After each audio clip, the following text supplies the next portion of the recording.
আসসালামু আলাইকুম। কেমন আছেন সবাই? অনেকদিন পরে চলে আসলাম ভিডিও নিয়ে। আসলে কি জানেন, কিছু মানুষের জীবনটা এমন, কমেডি করে বলে না, দুঃখের পরে সুখ, দুঃখ, ছোট দুঃখ, বড় দুঃখ। আমার হলো সেই অবস্থা। আজকে যে বিষয়টা আলোচনা করব সেটা হচ্ছে, একটু ভেবে দেখবেন, আমার কথাগুলো যদি কারো অবিশ্বাস হয় সেটা আপনাদের ইচ্ছা, আপনারা এড়িয়ে যেতেই পারেন, কিন্তু কথার মধ্যে কোনো মিথ্যা নেই। তা হচ্ছে, আমার হাজবেন্ড আজকে কিছুক্ষণ আগে আমাকে অফিস থেকে ফোন করে বলতেছে যে এরকম ওভারটাইম বিল হয়েছে। ভালো, কত টাকা উঠাবো? আমি বলি, আমার তো সংসার খরচ তুমি 10,000 টাকা দাও, আর গরুর মাংসের দোকানে ভুড়ির জন্য তুমি ওখানে 4,500 টাকা ওটা দিবা না? না না, আমি দিতে পারবো না। কারণ 2 মাস আগে, প্রায় প্রায় 2 মাসে, যখন এই বাংলাদেশে খুব গ্যাঞ্জাম হইলো, তখন সে টাকা পয়সা নাই, বাজার নাই ঘরে, তো সে আমার 5,000 টাকা একজনের কাছে ধার করে আনছে, তো তিনি আমাকে বাজার করার সুযোগ দিতে। তো আমি বিশ্বাস করছিলাম, মানে মনে মনে ভাবছিলাম যে হয়তো ইনসেনটিভ পাবে। বাংলাদেশ ব্যাংকের ইনসেনটিভটা হচ্ছে বেতন যা 5 গুণ 6 গুণ, তো এবারও 5.5 গুণ দিয়েছে। মনে করছি সে আমাকে ওখান থেকে দেবে, তার ঋণ শোধ করবে, আমাকে জাস্ট একটু সহযোগিতা করলো। কারণ হিসাবের বাইরে সে টাকা পয়সা ঠিক মতো দেয় না। প্রায় 2-3 বছর, 2-3 মাস যাবত সে 10,000 করে টাকা দেয়। তো এখন তার কথা একটা, আমি তোমার ওই বাজারের টাকা দিছি, এখান থেকে আমি 2 দিন আগে দিছি, তো ওনার টাকাটা ওনাকে ফেরত দিতে হবে 5,000। আমি তোমাকে এখন টাকা পয়সা দিতে পারবো না, 5,000-এর বেশি না। এখন অনেকের প্রশ্ন আছে যে তাহলে উনি যে আমাকে 5,000 টাকা, 10,000 টাকা দেয়, ওনার ইনকাম কত? হ্যাঁ, ওনার প্রতি মাসে ইনকাম 30-35, প্রায় 40-এর কাছাকাছি। তো অনেক ঝই ঝামেলা, অনেক বাদ বিতণ্ডার পরে উনি আমাকে 3 মাস যাবত 10,000 করে টাকা দিচ্ছে। তো ইনসেনটিভটা ধরেন এই চলতি মাসে তার প্রায় 1.5 লক্ষ টাকার মতো ইনকাম আছে। সে আমাকে হিসাব করে টাকা দেয়, কেন দিতেছে ওটা সেই ভালো জানে, আমি জানি না। হয়তোবা কাউকে কেউ কষ্ট দিয়ে মজা পায়, কেউ কষ্ট নিয়ে মজা পায়। আমি হলাম কষ্ট নিয়ে মজা পাই। অন্যদিকে এরকম ভাবে তার আচার আচরণের প্রতি আমি একটু নিশ্চিত ছিলাম যে ও এরকম করবে। তো সত্যি সত্যি 5,000 টাকা যদি একটা সংসার খরচ, আমার সঞ্চয় করতে আসে 16,000 টাকা সামথিং, 300-400 হয়তো। তাইলে একটা মেয়ে আমার ইউনিভার্সিটিতে ভর্তি হবে, কিন্তু সে যদি আমার মেয়েটাকে ভর্তি করাবো, টাকা পয়সা না দেয়, সে টাকা পয়সা দিতে না পারলে আর দেবে না। এটা নতুন না, এটা আমার ধরতে সময় লাগছে, প্রায় 17 বছর সময় লাগলো। এখন আমার কথা হলো, সে যে কাজটা করতেছে, এটা করে সে অনেক আনন্দ পাইতেছে। আর 5,000 টাকা যদি আমাকে সংসার খরচ দেয়, আর 16,000 টাকা যদি আসে, বর্তমান বাজার মূল্যে এই টাকায় কি হয়? হয় না। কিন্তু তার আত্মীয় স্বজনরা এই কাজগুলা করতেছে, আমার সাথে করতেছে, যে মানুষটা আমার কাঁধের উপর ভর দিয়ে আজকে দাঁড়াইছে।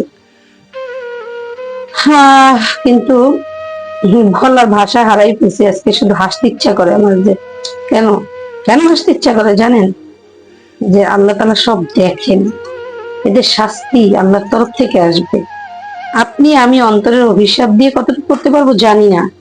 সবাই যে আমাকে খারাপ জানেন তা কিন্তু না। আমার আশেপাশে যারা প্রতিবেশী আছে তারা একটা কথাই বলে। তা আমি যখন ভুঁড়িটা আনি, গরুর ভুঁড়িটা, তখন আমার মনে হয়েছে যে ওরা তো আমাকে বুদ্ধি করে দিচ্ছে, কারণ ব্যাংকাররা ইনসেনটিভ পাবে, তারা এখন টাকায় টাকা হবে, দেই পাওয়া যাবে কিনা। কিন্তু আমি দুশ্চিন্তায় ছিলাম যে এই টাকাটা পাওয়ার পরে সে আমার সাথে এরকম একটা চালাকি করবে। যাই হোক, এটা করতেছে, করতে থাকতেছে, আর ভবিষ্যতেও হয়তো করবে, যতদিন আল্লাহ বাঁচাই রাখবে।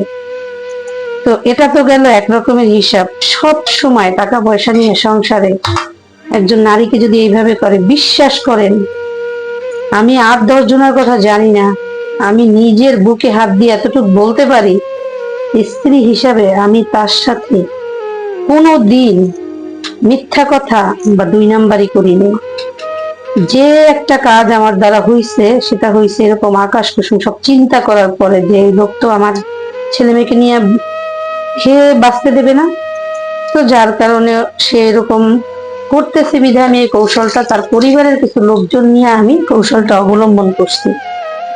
তো অবলম্বন করার পরে মনে করছি এত টাকা পয়সা এ মাসে যেহেতু 1.5 লক্ষ টাকার মতো আসবে, ছেলে মেয়েকে অন্তত ভালো একটু খাওয়াবে, একটা ভালো বাজার করবে। আমার আশা ঘুরে বাড়ি। আসলে কি জানেন, এই মানুষগুলো এই রকমেরই, এদেরকে অভিশাপ দেয়া লাগে না, এটা আপনা আপনি বর্তায়। এই মানুষগুলোর কথা যদি বলি, তাহলে এখন আমার একটা কথা মনে পড়ছে আপনাদের সাথে, যেটা শেয়ার করা উচিত। যে এই যে কাজটা সে করছে সব সময়ের জন্য করে, এটার আমি না কোনো বিহিত পাচ্ছি না।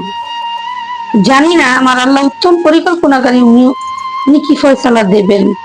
আর এটা ও না শুধু, ও সেজ ভাইটাও এরকম, ওর মেজ ভাইটাও এরকম।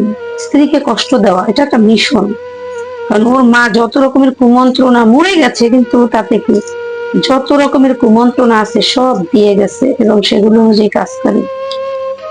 কিন্তু এরা আবার শরীয়ত বোঝে, জানেন তো।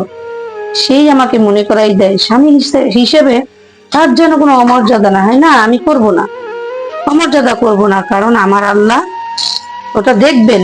আমি যদি এসে অমর্যাদা করি, উনি সেই হিসাবে ছেলে মেয়ে একটু ভালো থাকা, কিন্তু মা হিসেবে তো চাওয়া আমার আসলে অন্যায় না। কিন্তু এই লোক এটা করবেই, করতেই থাকবে। যাই হোক, আল্লাহর উপর ভরসা করে চিন্তা ভাবনা করে পথ চলতে হবে। আপনারা সাথে থাকবেন, আমার জন্য বেশি বেশি দোয়া করেন। বিশ্বাস করেন, দোয়া করতে কোনো সময় লাগে না। দোয়া যে কোনো অবস্থায় যে কোনো মুহূর্তে করা যায়। তো যে ঘটনাটা বলতে চেয়েছিলাম, আমি বেশ কিছুদিন যাবত অসুস্থ। তো অসুস্থ থাকার পরে আমি ডাক্তারের কাছে গেছি। তো ডাক্তার, গাইনি বিভাগের ডাক্তার, উনি বলতেছে আপনার 3টা মোটামুটি আমাকে আলট্রাসাউন্ড মানে টেস্ট দিচ্ছে, মধ্যে একটা আলট্রাসাউন্ড। তো উনি বলতেছে ডাক্তার ম্যাডাম যে তোমাকে কিন্তু এই আলট্রাসাউন্ডটা অবশ্যই করতে হবে, এই 3টা টেস্ট করে ফেলো। তো আমি তার কাছে গেলাম যে ম্যাডাম কোনো ঔষধ লিখবে না, বলছে আমাকে টেস্ট করাতে। সে ওখানে বসে আমাকে বলতেছে ডাক্তাররা টেস্ট দেয়, এমনি দেয়, এগুলো করার দরকার নেই, কি দরকার আছে। কিন্তু আমি আমার শরীরের কন্ডিশনে বুঝতেছি যে আমার টেস্ট করাতে হবে, কারণ আমার শারীরিক অবস্থা খুবই খারাপ। তারপরে মোটামুটি জোর করে আমাকে, আমি টেস্টের জন্য তৈরি হলাম। কিভাবে হলাম বলতেছে যে গরুর মাংস তো আনছো দোকানে, আমি তো ওরা দিয়ে দিছে, তুমি নাকি বলছো। তো আমাকে এই যে গরুর মাংস পাঠিয়ে দিয়েছে আর দিয়ে দিছে আর কি। আমি ওই টাকাটা কত আসছে, আমি 6,500। আর অন্যদিকে মাছের দোকানে টাকা পায়, সারা মাস খাই, মাস শেষে ওদেরকে টাকা দিয়ে দিই। পরে বলতেছে আচ্ছা অসুবিধা নেই, আমাকে এরকম একটা অভয় দিচ্ছে। কিন্তু অভয় দিলে কি হবে, আমি এটাই করি নাই, বিশ্বাস করি নাই। তারপর ডাক্তারের ওখানে আমি জোর জুলুম করে মোটামুটি একটা টেস্ট করাইলাম। তো টেস্ট করানোর পরে ডক্টর মনোয়ারা, উনি গাইনি বিভাগের, তো উনি করলেন কি, আমাকে যেখানে 20% ব্যাংকে থেকে ছাড় দেয়, উনি আমাকে 40% ছাড় দিলেন। কারণ উনি জানতো যে এই লোকটা এরকম, কিছু জিনিস জানতো উনি। তারপর টেস্ট করার পরে ঔষধ খেলাম। এখন ঔষধ কিনতে যাওয়ার পরে যে ঔষধ গুলোর একটু দাম বেশি, ধরেন 300 টাকা বা 250 টাকা, ওই ঔষধটা আমার জন্য কিনে নেন। আমার জন্য ওখানে বেছে বেছে কয়েকটা ওষুধ কিনছে, 7টা ওষুধ দিয়েছে, যে ওষুধের দাম ধরেন পাতা 40 টাকা বা 45 টাকা। এই ওষুধগুলো কিনে নিয়ে আসছে। পরে আজকে আমি মোটামুটি, আমি আবার কেকের কাজ করি, তো কেকের অর্ডার পাওয়ার পরে আমি ওইখান থেকে যে বিলটা পাই, ওই বিল দিয়ে আমি ওষুধটা আনতে গেলাম। তো আমাকে বলতেছে এই ওষুধগুলো তো আপনার খাওয়া উচিত। তো তো ওনাকে আর কিছু বললাম না, একটা দীর্ঘশ্বাস ছাড়লাম। আমি বলি, আচ্ছা ঠিক আছে বাবা, ওষুধটা দাও আমাকে। তো আমাকে ওষুধটা দিল, দেওয়ার পরে আনছি। এখন আপনারাই বলেন তো, একজন পুরুষ সংসারের কর্ণধার, আমি এখনো বলতেছি, বিশ্বাস করেন আমার কথার মধ্যে এক চুল মিথ্যা নেই। সে যে কি পরিমাণ চক্রান্ত করে টাকা পয়সা না দেওয়ার জন্য, সে কি করছে, টাকাটা জমাইতেছে না কি করছে আল্লাহ জানে, আমি জানি না, আমি দেখিনি দুই চোখ দিয়ে।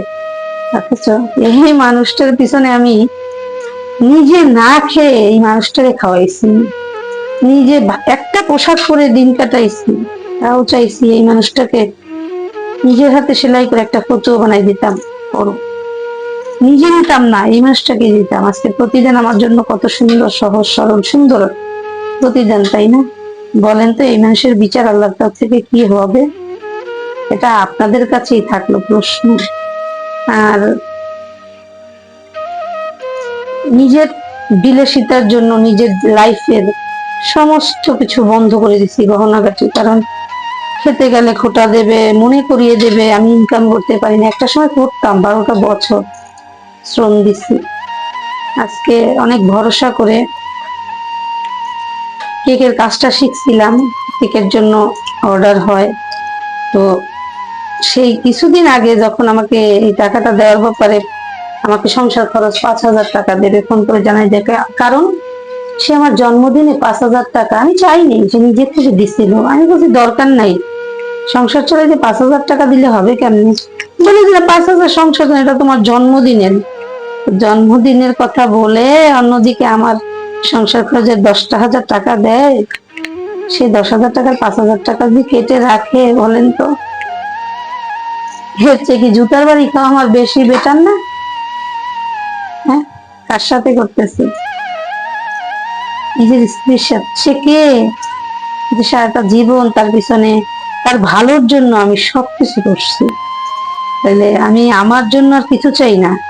নিজের দাফনের কাপড়টা কিনে রাখছি আজ থেকে আরো 8-9 বছর আগে, কারণ এই লোকের কথাবার্তার লেভেল ভালো না।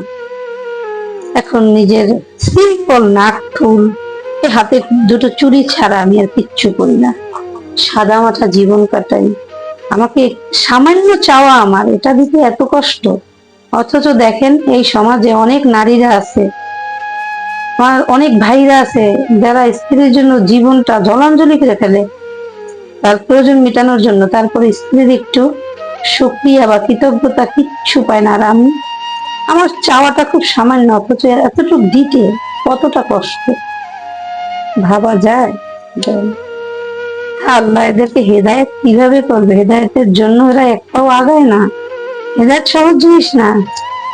স্ত্রীর চোখের পানি ফেলানো, এটা হচ্ছে আল্লাহ নিজের মুখের কথা, যে স্ত্রীর চোখ বিনা কারণে যদি স্ত্রীর চোখের পানি পড়ে, হযরত আলী রাদিয়াল্লাহু তাআলা আনহু একটা কথা বলছেন যে তাহলে ফেরেশতারা তার উপর লানত দিতে থাকে। আজকে অসুস্থতার কোনো চিকিৎসা সঠিকভাবে আমার হয় না, আজকে মেয়েটা ভার্সিটিতে ভর্তি করাবো, সে কোনো খরচপাতি দিতে পারবে না, আমি কি করব বলেন? আমার কিছু করার আছে? কিচ্ছু করার আছে? আজকে আমি এই কথাগুলো শেয়ার করি এই জন্যই যে ভবিষ্যতে এই লোক আমার বিরুদ্ধে মিথ্যাচার করতে এত বছর একটু থামেনি। তো আমার সন্তানটা আজকে ছোট, ভবিষ্যতে বড় হবে, হয়তোবা সে হাজার প্রশ্নের সম্মুখীন হবে। এজন্য আমি বিষয়টা শেয়ার করে রাখলাম, যাতে আমার সন্তান বড় হলে আমাকে ভুল না বুঝে। যাই হোক, অনেক কথা বললাম। সবাই ভালো থাকবেন। যারা আমাকে ভালোবেসে আমার চ্যানেলটিকে সাবস্ক্রাইব করেছেন, বিশেষ করে আমি তাদেরকে ধন্যবাদ দিব না, তাদের জন্য আমার অনেক অফুরন্ত দোয়া থাকলো। আল্লাহ তাদেরকে অনেক ভালো রাখুক। আর আমার কথাগুলো যারা মন দিয়ে শুনছেন, বিশ্বাস এবং অবিশ্বাস এর মাঝামাঝি দাঁড়ানো কিন্তু অত্যন্ত কঠিন কাজ, এটা মনে রাখবেন। আমি অনেকের বলছিলাম যে আমার কথাগুলো বিশ্বাস করে আপনার সেই অনুযায়ী প্রোটেকশন দেন না, তারা দেয় নাই, তারা সুযোগে সদ্ব্যবহার করছে। শুধুমাত্র আমার ক্ষতি, আমার আমার রাস্তাটা পিছানোর জন্য তারা এই কাজগুলো করছে। অথচ এই লোক ছিল ইন্টারমিডিয়েট পাস, আমি তাকে মাস্টার্স কমপ্লিট করেছি। এই লোকে আমি আমার জন্য ব্যাংকে চাকরি হয়েছে, আজকে আমার সাথেই পড়ছে। আমার কিছু বলার নাই, আজকে আমার কোনো কিছু চাওয়ার নাই। যার চাওয়ার আশা না থাকে, পাওয়ার আশা না থাকে, তার হারানোর কোনো ভয় থাকে না। যাই হোক, অনেক কথা বললাম। ভালো থাকবেন সবাই, পাশেই থাকেন, আমার জন্য দোয়া করেন, আমি আপনাদের জন্য দোয়া করি ইনশাল্লাহ। পরবর্তী ভিডিওতে দেখা হবে। আল্লাহ হাফিজ।